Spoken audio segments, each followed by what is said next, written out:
Hey guys, welcome to the season 4 of the 15-ish minute coffee chat. We've got an amazing lineup of guests this year, and we'll be having weekly live stream conversations that every business owner needs to hear. Yes, this week we're hosting W. Raymond Johnson III, Esquire, who is the owner of the Johnson Law Group. As a lawyer, Ray spends his days helping clients, but he's also the owner of multiple profitable side hustles. So who better to help us understand the who, the how, the what to do if legal issues arise. But before we introduce Ray, we want all of you joining us today to think about this question. Have you ever needed a lawyer? Drop your answer in the comments. We want to know who here today is listening that has needed a lawyer in their life before. I don't know if that's a good thing or a bad thing, right? I have, and it was stressful. So very stressful. Yeah, for any reason, not necessarily business, any reason at all. Yeah, for sure. Hey, Anna, can we say hi to our special group that we are so excited about? I know. We're so excited to be part of the Mill Spouse Creatives and Entrepreneurs group today. Yay. Thank you, Moni, for inviting us to join your group, right? Yes. So guys, whenever you're hearing it, just do replay. Let us know you've watched a couple moments. We're really excited. If you are new to the show, it does say 15-ish minute coffee chat.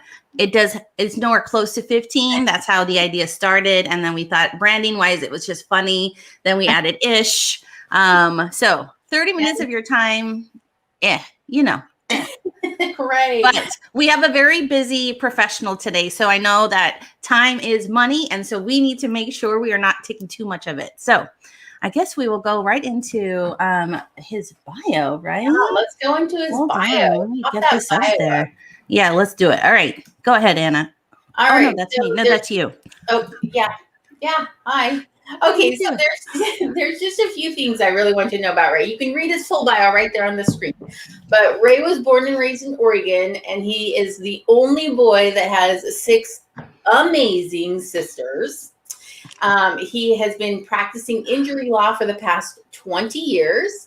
He's married to his beautiful wife, Stephanie, who you see in that picture with him. And they have 4 lovely children, and they live in Mesa, Arizona right now. And he would like to be called Milord throughout this entire coffee chat. So I don't know. Did we bring the right person on? Milord? Yes, I know. It's one of those things you put in there. I was like, okay, let's see how this works today. So my gosh. Called him Milord. He would refer to us as Miladies. So we'll see how that goes, right?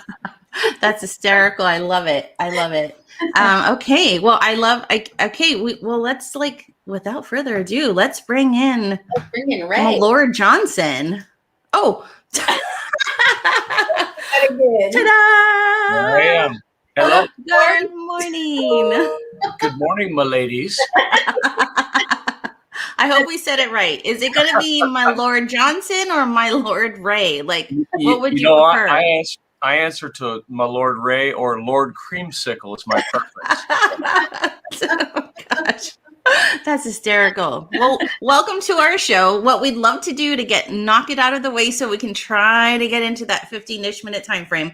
We like to do a coffee cup selfie with our guests. So raise whatever you're drinking, my lord.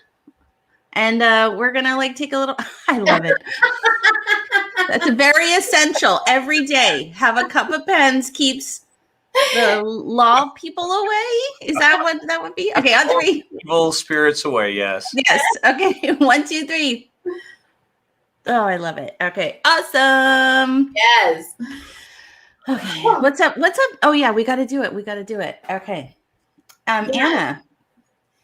Today we have a toolkit. All right, so we always bring in a toolkit from our guest, and our toolkit today is going to be time blocking. And when we asked our guest what is one essential item that they cannot live without, and Ray's item was his calendar. So tell us what you said about your calendar, Ray. Yeah, my calendar. Basically, if it's not on my calendar, I don't do it. That's it. I put everything on there. Everything has to be there, and I have to have it planned out now, next week, a month, 3 months, and out. And I work off of a 3-month calendar. That's my key. So yeah.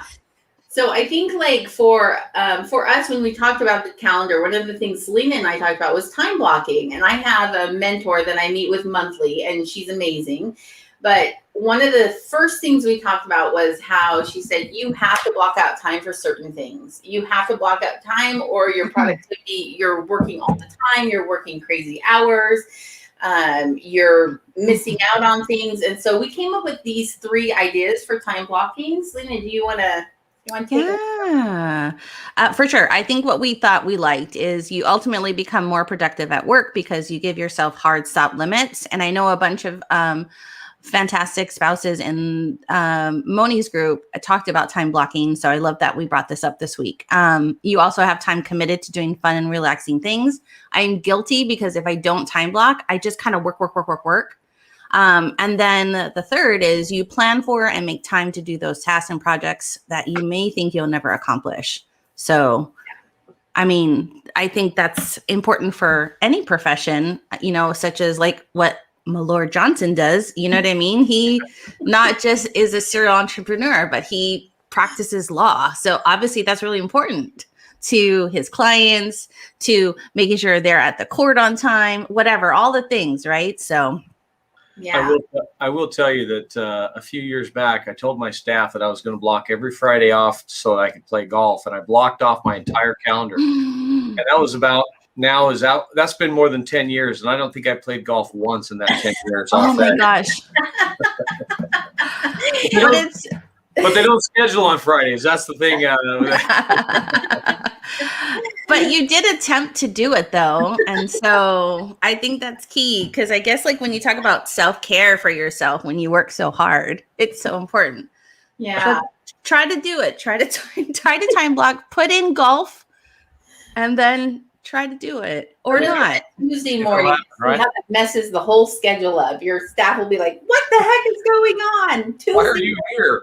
You know what though, Ray, like you saying that though, it's almost like when you do that, it's like, you know, in your head that if you wanted to, you can, because you've time blocked that moment out. So you can choose really what to do at the time, but you could be both, right? If I choose to come into work, then that's my choice at that point, but the time's blocked off. That's right. So. Yes. Yeah, exactly. Awesome.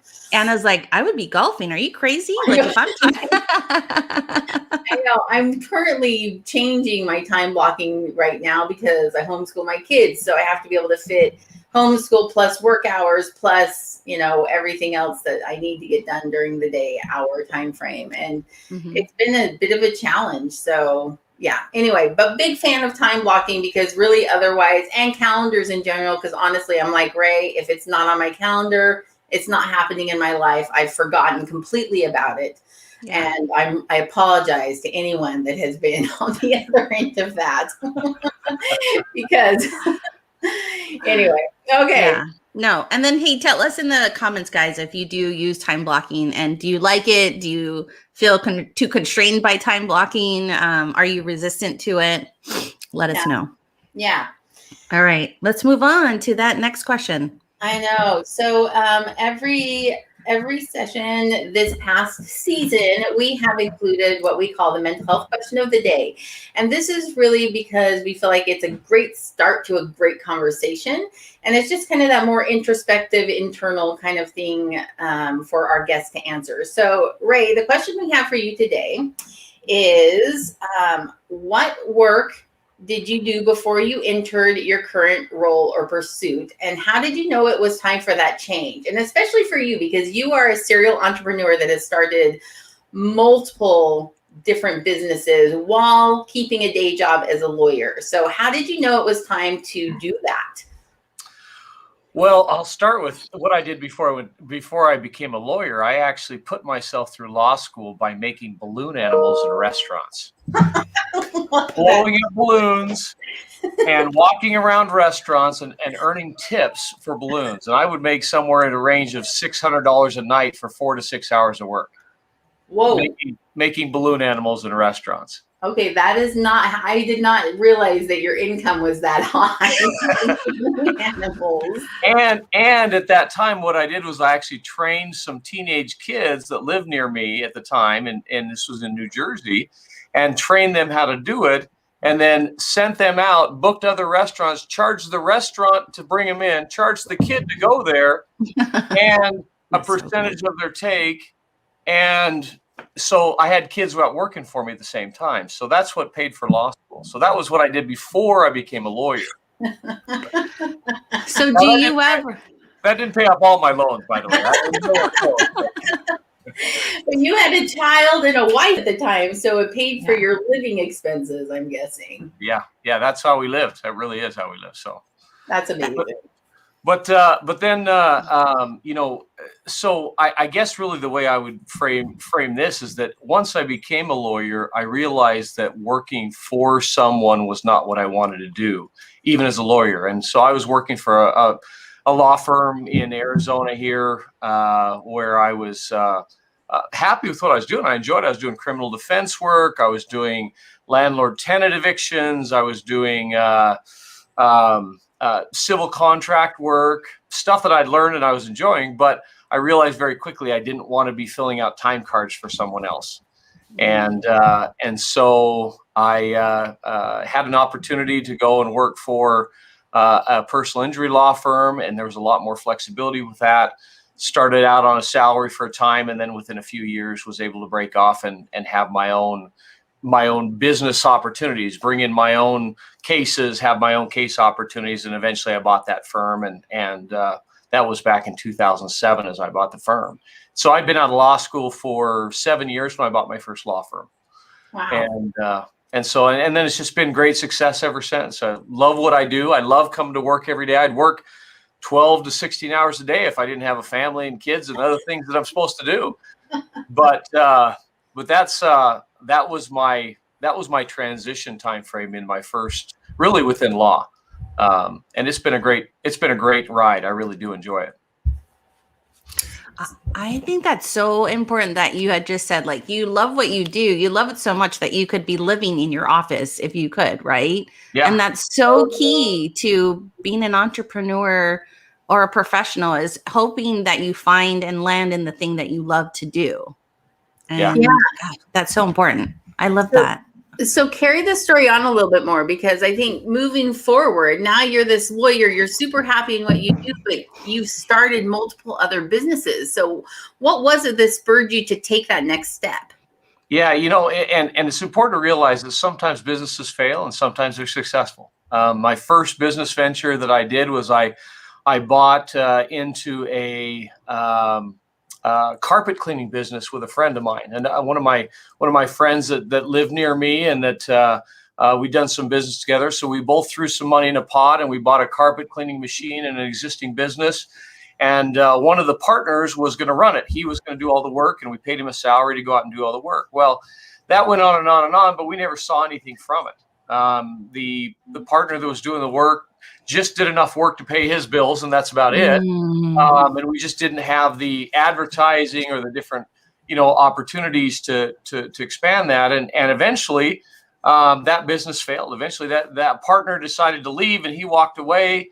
We hired another guy, and he ended up burning the machine down in his driveway. So you never know what's going to happen. All right. I mean, time for change. In the middle of that, we decided to expand into doing some home remodel work with that same group that I was working with. And that we did that right on the cusp of the bubble, and put about $50,000 into that, and then lost that in a matter of a few months. I mean, it was gone. So you got to remember that sometimes businesses fail and ventures fail, and you have to recognize that, listen, there is risk in everything you do, especially when you're putting big dollars into it. Yeah. But that was in the 2000s, and then in 2010, it was 2011, I should say. A good friend of mine that I'd gone to high school with, who had also moved here to Arizona, he and his brother walked into my law office and said, "Hey, listen, we have been running a pallet company, and we sold it to this guy about a year ago, and he's running into the ground. He closed the doors today. If you've got some money, we can partner up, and we can reestablish this business today, but we're going to lose the customers if we don't do it today. And so we talked about the parameters of it, and I made kind of an on the fly decision. It was literally like, you got to put money in the account today. We got to buy pallets today. And we're talking wood pallets, like the stuff you find at Home Depot or at Sam's Club, or, and I knew nothing about pallets. I don't even know that I knew what they were, whether I'd even looked at one for years. And so we dumped some money. I dumped some money in an account that day. They went out and bought, almost $80,000 worth of pallets that day. And we picked up an existing business on the fly that day. Worked on that for a few months, trying to resuscitate it and build it up a little bit. And we worked out of my law office. We used one of the offices, my law office as our office, and just kind of worked from here. So it was, Johnson Esquire and pallets, on the door. Lord Johnson. Right. Oh my gosh. That is crazy. Can I just say that is like that's so quick. Like, was there some like nervousness in it, like just jumping in like that? Or was the adrenaline of just like that entrepreneurial blood rushing through you saying, this is an opportunity, we cannot let it go?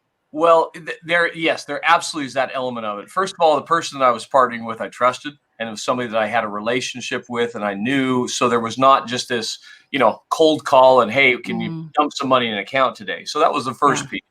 Second is that he and his brother had been running a similar type business or even working in this same business for a time. And so they had a knowledge of where it was and what was available and who the customers were. So there was some analysis that could be at least relayed to me.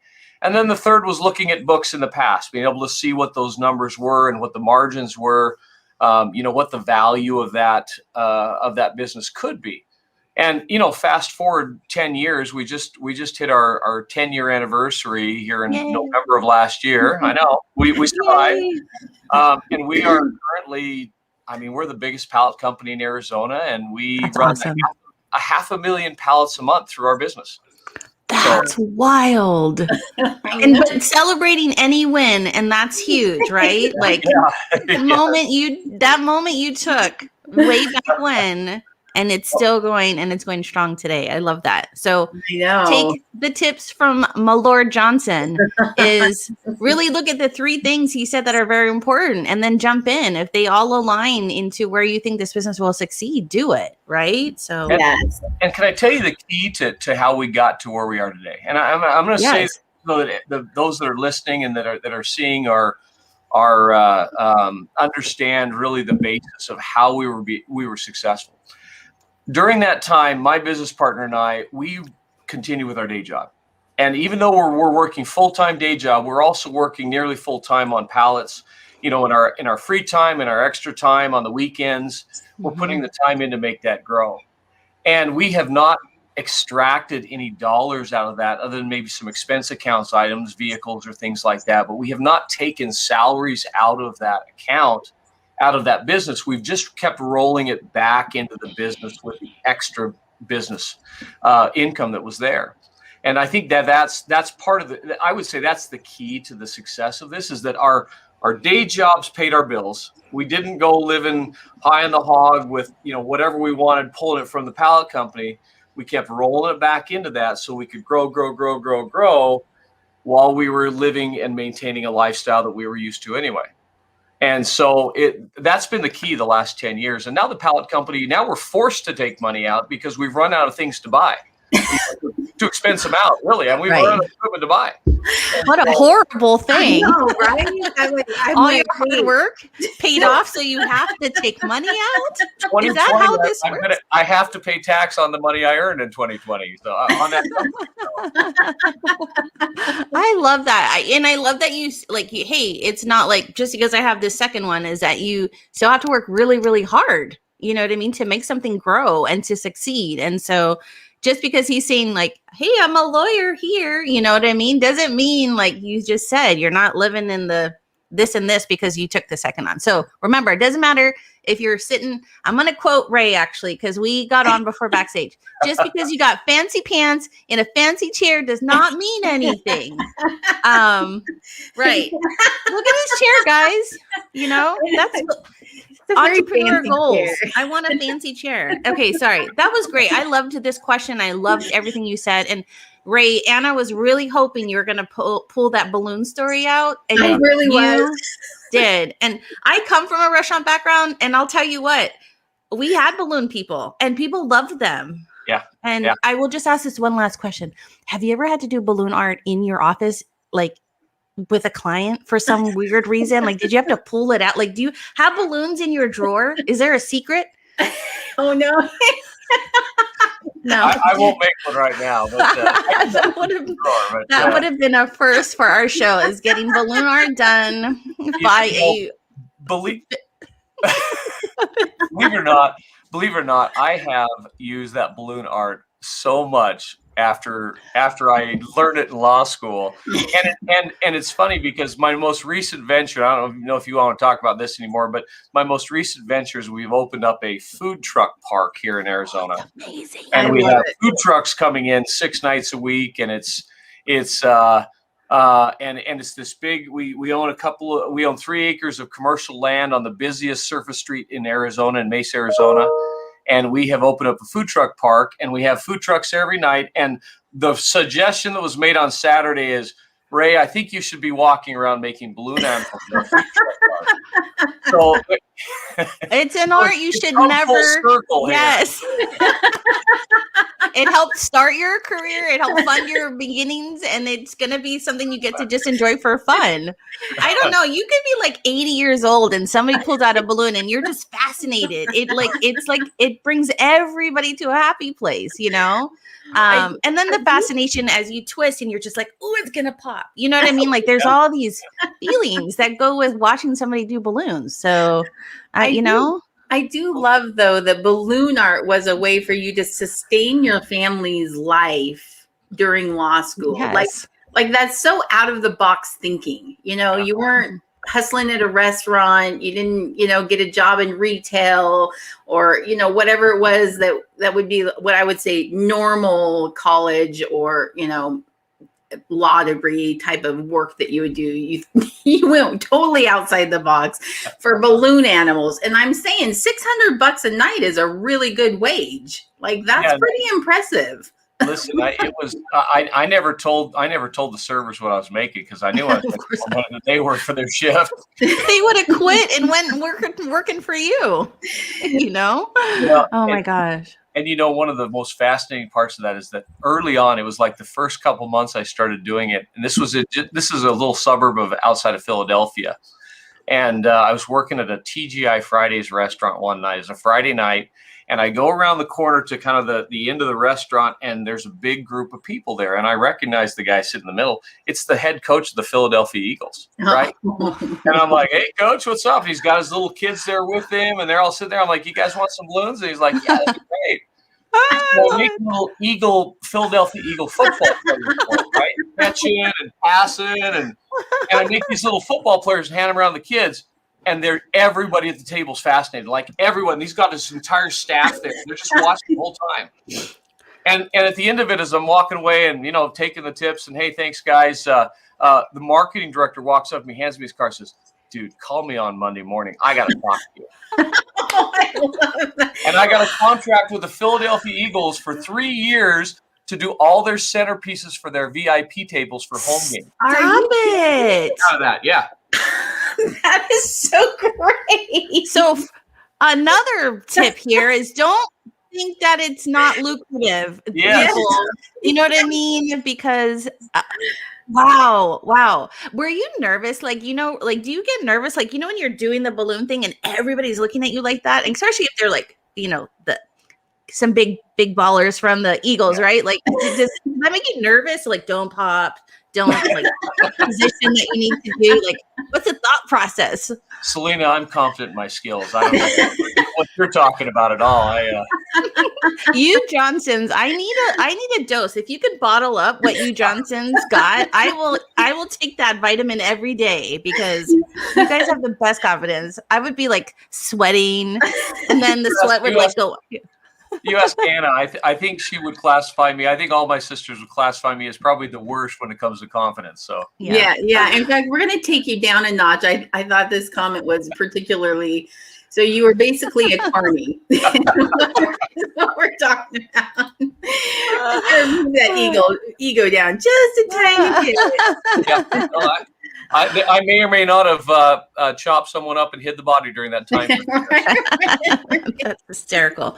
Gosh, that was a great question, and I think it just kind of helps centers everybody. And there's this like, what I love is that you are open to this conversation, right? And talking to everybody that may have a question or be like, okay. I mean, it's going to lead into our espresso shot, which is on the counsel side. But I love that we talked about all the entrepreneurial journeys that you've been on. Yeah. I mean, yeah. And guess what? I have just as much fun practicing law as I do the others. And so it's funny because that's kind of become my background gig thing, because all these other things take center stage and they're new and they're exciting. Mm-hmm. But yet every day at 6:30 in the morning, I'm sitting on my fancy chair, right? Yes. Pounding out the law work and trying to get enough done so that when I got to leave here at 3:00 to go do something else, I've got enough done to pay the bills. So, Talk about filling your bucket. I mean, seriously, like, you know what I mean? To go from one thing you love to another thing you love, like, that's kind of like the dream everybody has, So I love it. And it's inspiring to be around others that do that. So absolutely.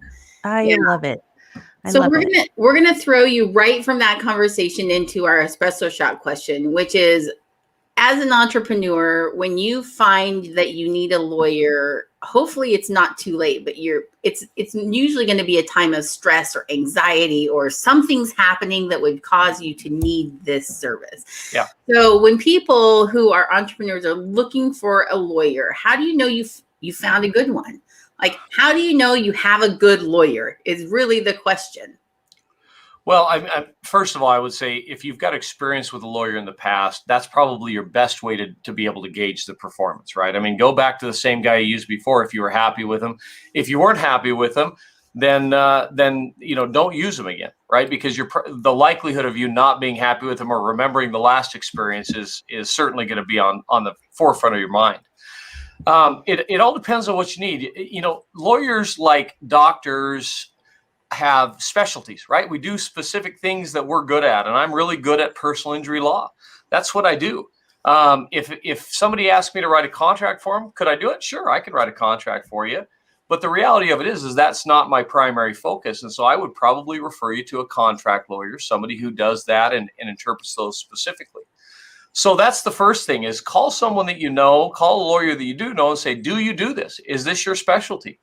And if they say, well, I can do it, or, the hem and haw type thing, then say, do you have someone that you would recommend or that you would go to do that same thing for me? Mm-hmm. And ask them a direct question like that. Don't be afraid to ask that question. The other piece of this is lawyers are expensive, right? I mean, and I want to make sure the people realize that, you can't hire a lawyer without expecting to pay the value of their time. And that's the hard part, I think, for a lot of people, especially small entrepreneurs, is, well, I don't have $1,000 retainer, to be able to give the lawyer. How do I get this done? Call the lawyer up and say, listen, what's your retainer? What do you require? I need a contract written or reviewed or whatever it is.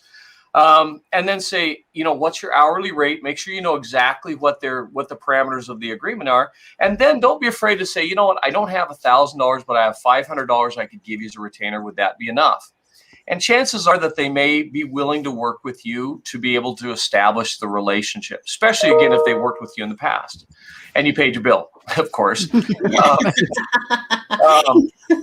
A key factor there. Yeah.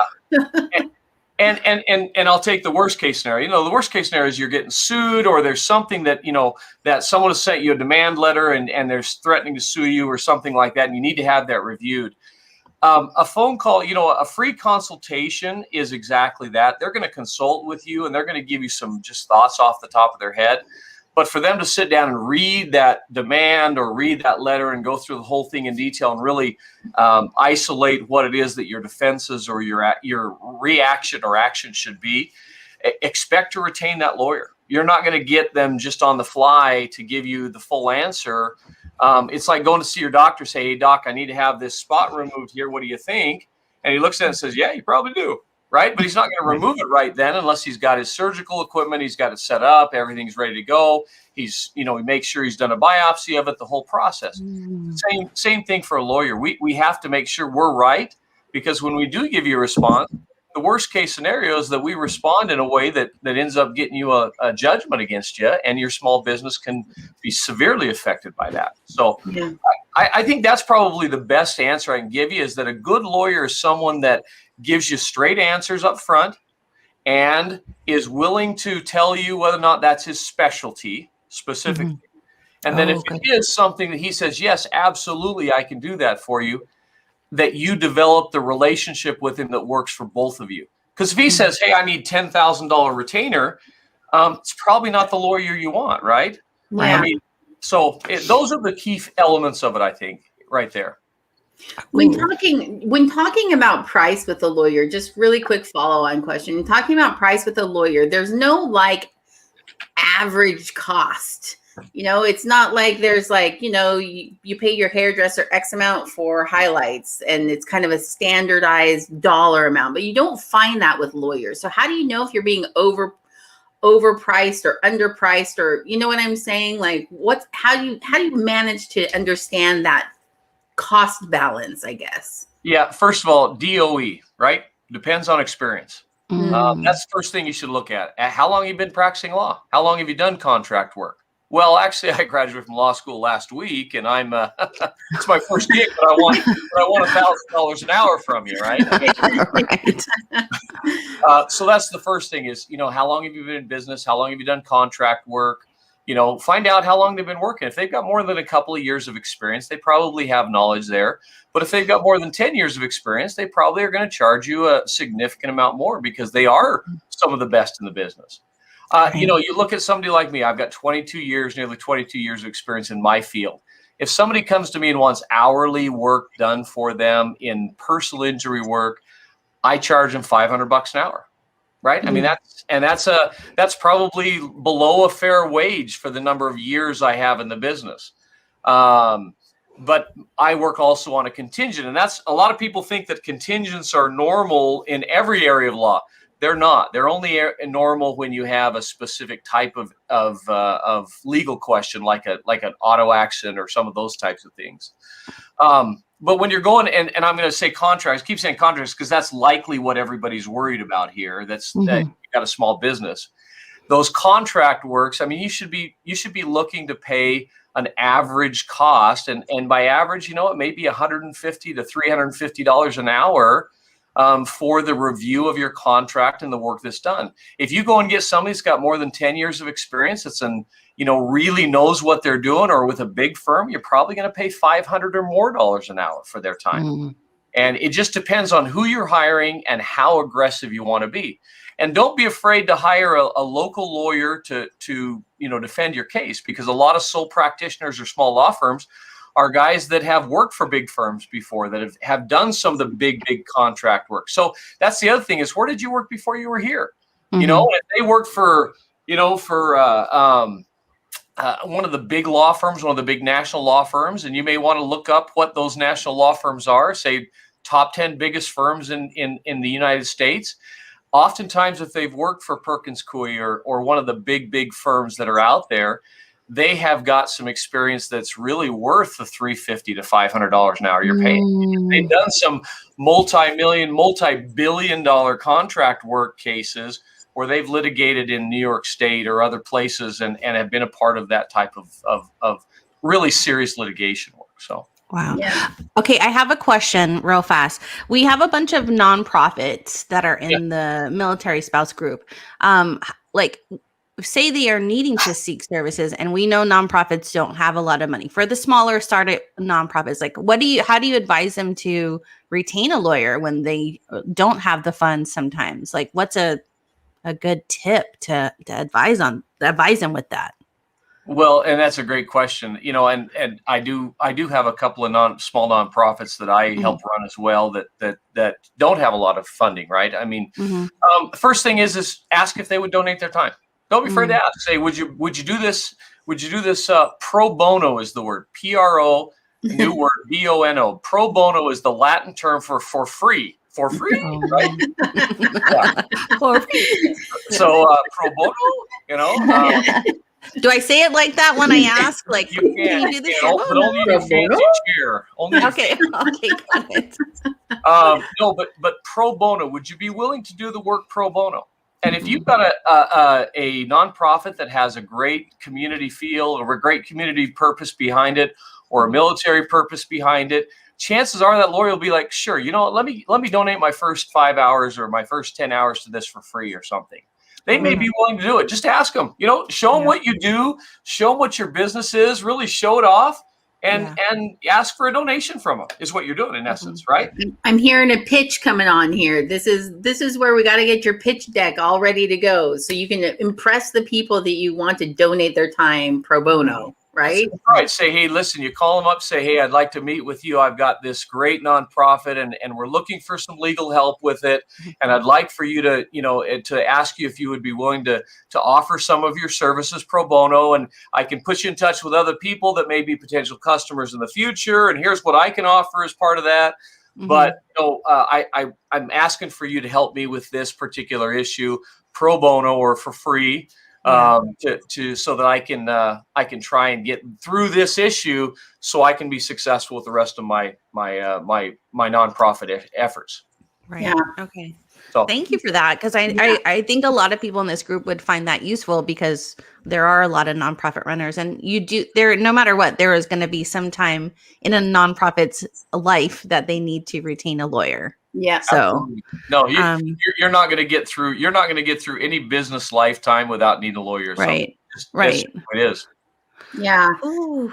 Got a little comment that came in, says, if you don't ask, you can't ever get a yes, which is essentially what you're saying. If you don't ask if they can donate their time for nonprofit, and the same thing like what you said with startups. Like if you don't have $1,000 retainer, but you've got $500, ask. Yeah. If you don't ask, they can't say yes. You don't give them the option to make that choice. So listen, and that lawyer is just like every other business owner out there. If you've got $500 and he can sell his product for $500 versus $1,000, he may be willing to do it, right? He may do the whole thing for $500. Right. That's all you've got.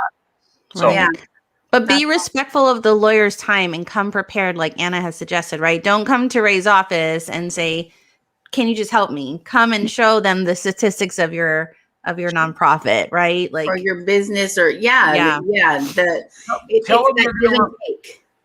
them you're going to refer everybody that you know. Tell them, say, listen, everybody you come in contact with, we'll give your card out. I mean, there's things that you can give in exchange for their pro bono time. Okay. Yeah, that's great. No.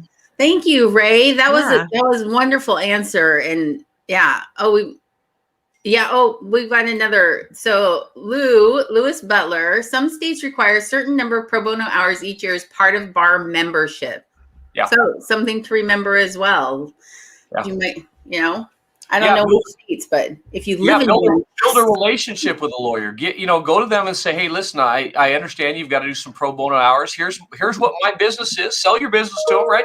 This is what my business is. This is what we do. This is how we help military families or children or whatever your idea is. And say, I would love to get you to get your help. And can we do this on an annualized basis? Would you be willing to donate 10 hours a year or 20 hours a year as part of this? And the chances are they may say yes. Wow. That's a great, yeah. I didn't think today's show would result in me thinking about this, but now it's like, thank you. I feel like some ideas going on in my head for some, friends that have nonprofits. So thank you for answering that. Seriously. Yeah. I'm just here to help, Selena. Yeah. So we're at the end of our show. We're winding it down. Ray, you've been such a good guest and you've given us so much good information. First of all, I mean, balloon stories to pallet companies. Well, balloon stories to law school, to pallet companies, to a food park that's just opened in Mesa, which anyone who's listening that's in Mesa, you need to go see this thing. Yes. I mean, it's amazing. Like, yeah, for sure. I'm going to make a trip there just soon, as soon as possible, just so I can go to the food park, because it's you guys, it's so smart. It's food truck craze right now. And then for somebody to provide a space for, I mean, one, you're helping other small businesses. So how amazing is that? By giving them a space, they don't have to hunt for a location. It's like, hey, I'm going to be here, but you also get variety, right? We have 123 small businesses in our park every week. I love that. And they're earning, I mean, the gross earnings in that week for these small businesses sometimes goes to within a month, $100,000 a month in total gross earnings. So these people are back to work, and it's amazing what this has done for them. So it's great. No, kudos to you. Yeah, seriously. That's amazing. Okay. I know, I'm like, but wait. I know. Okay, wait. First of all, let's pop this up because we want people to know where they can find Ray. Yes. Tell us, Ray, where can they find you? All right. Yeah. So Johnson Injury Law is me. That's what I spend most of my time doing. The powerfoodpark.com. Go check out our food park. We're also on Instagram and Facebook at the same place. Lots of pictures. You can look at, what we're doing there. And then I think it's actually AM West Pallets, not American West. We might have both of those. Look, American West Pallets, you Google it. There's there's not that many pallet companies out there with websites. No. It's both. I just checked. American West Pallets will take you to the same place as AM. That's where we've had great success as well. And so we're in fact this morning I'm working on getting a counter permit from the city of Mesa to build a wall at my Power Food Park. And then I'm going to go downtown to my pallet company, and I'm going to, we've got to secure the lease of a land next door so we can expand our business. And then I've got about 3 things I have to get out the door at the law office. I mean, thank you for taking, that's your, well, I mean, don't forget, and I had to be on the 15-ish minute coffee chat with Anna and Selena. I mean, this is like the best start to your morning. Come on. Right. Well, I get to see my sister and Selena. Okay, you guys, remember, if you are in Arizona and you are in Mesa, you need to, I'm just going to plug this. You do need to check out the Power Food Park, and you got to look for the guy that is possibly going to be doing balloon art, because that is my Lord Johnson. And yes, I'll have a balloon for him, you. right? If you call him my Lord, he's promised to call you my lady back, unless you're a my Lord. So it's all it's all one or the it's other. all there. It's all there. John Larson, it will certainly be my lady. Oh my gosh, that's hysterical. But please do go find Ray. I mean, we were just so excited to have him on the show today and bring in a perspective of somebody in law that has experience but also in the entrepreneurial, like it's like the best of both worlds for us to be able to ask him questions, and definitely that's exciting, I know. So we usually close out our show with a financial tip from our local resident CPA, Caitlin Eldridge, who is part of the Millspouse Creatives Group. But this week, Caitlin says, when possible, pay the IRS online with an ACH transfer. After COVID, the IRS is backed up with mail. So don't count on it getting through. One time. I'm just going to put that out there. As someone who's kind of experienced this, ACH transfer is going to be your best bet with the IRS, especially since taxes are coming up soon. We don't like that word. Ooh, I know. I'm sorry. I had to say that. No, I know. Well, Ray, thank you again. Much mahalo from the girl from Hawaii and Anna from the lovely state of Oregon, but now she's a nomad because she's in the military. But we're gonna say goodbye to you today. We are. Next week, just so everyone knows, next week we have on Dan Martin. He's with Borehole Image Specialists. It is a specialty niched down kind of business specialty. We're going to be talking about niching and specialties and the pros and cons of that. It's going to be a really great conversation.